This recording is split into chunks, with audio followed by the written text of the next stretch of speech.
অর্থ আর স্বার্থ এই দুটো জিনিস একটা ভালো মানুষকেও অমানুষ করে তোলে।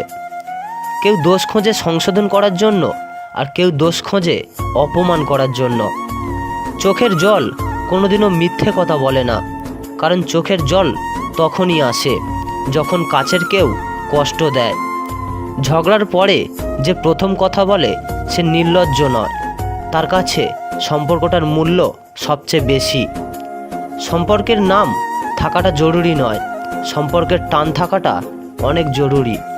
ঠকতে ঠকতে সেই বোকা মানুষটাও বুঝতে শিখে যায় যে কে তার ভালো চায় আর কে তাকে ব্যবহার করে। সময় যখন বিচার করে তখন কোনো সাক্ষীর প্রয়োজন হয় না। মানুষের মুখ দেখে নয়, তার ব্যবহার দেখে চেনার চেষ্টা করুন, কারণ চিনি আর লবণ দেখতে একই রকম, কিন্তু স্বাদ সম্পূর্ণ আলাদা। একটা কথা কি জানো তো, বেঁচে থাকার চেয়ে ভালো থাকাটা অনেক কঠিন। নিজেকে সবসময় খুশি রাখতে চাও, তাহলে কারোর কাছ থেকে কোনো কিছু আশা করো না। ভদ্র ব্যবহার করা উচিত, তবে বেশি ভদ্র হওয়াটা ঠিক নয়, কারণ কিছু কিছু মানুষ আছে যারা ভদ্রতার ভাষা বুঝতে চায় না। মানুষের উপরের রং দেখে তাকে ঘৃণা করো না, হয়তো তার কোনো একটা গুণ আছে যা কিনা স্বর্ণের চেয়েও দামি। শুধু সাপ নয়, কিছু কিছু মানুষও আছে খুব বিষাক্ত হয়। সাপকে তবুও দূর থেকে চেনা যায়, কিন্তু বিষাক্ত মানুষকে খুব সহজে চেনা যায় না।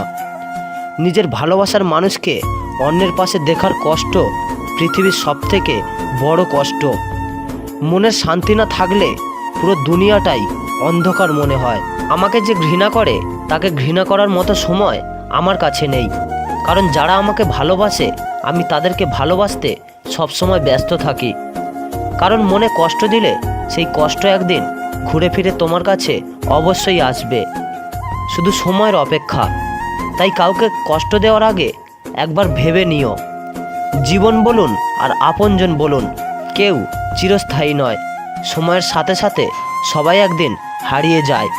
কালকের চিন্তা বাদ দাও, যে তোমাকে আজকের বাঁচিয়ে রেখেছেন সে তোমাকে কালকেরও বাঁচিয়ে রাখবে। সো ফ্রেন্ডস, আমি আকাশ ছিলাম আপনাদের সঙ্গে। তো ভিডিওটি ছিল এই পর্যন্ত। কথাগুলি যদি ভালো লাগে তাহলে ভিডিওতে একটি লাইক করবেন আর একটি কমেন্ট করে জানাবেন আপনাদের মতামত। আর আপনি যদি আমাদের ইউটিউব চ্যানেলে সাবস্ক্রাইব করে না থাকেন তাহলে চ্যানেলটি সাবস্ক্রাইব করে পাশেই থাকবেন। তো দেখা হচ্ছে কোনো পরের ভিডিওতে। ততক্ষণ সবাই ভালো থাকবেন এবং সুস্থ থাকবেন। ধন্যবাদ সবাইকে।